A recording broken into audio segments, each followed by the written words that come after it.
She was a very energetic, very passionate child. So my sister was a minor when all of this happened, or started. And her journey was a bit different. It wasn't really, experimenting with drugs socially.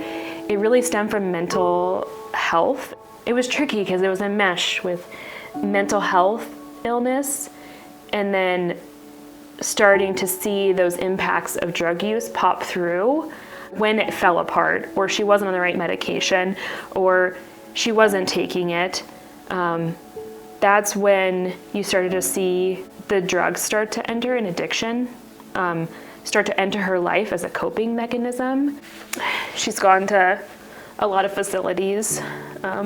She's been institutionalized quite a few times. And last week it was the first time that she ever became homeless.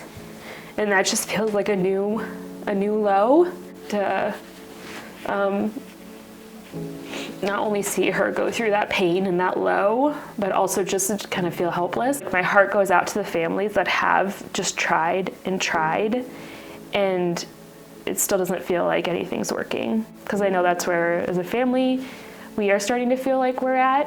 If I had to say one thing that I feel like is incredibly important to making movement on this issue is social connection.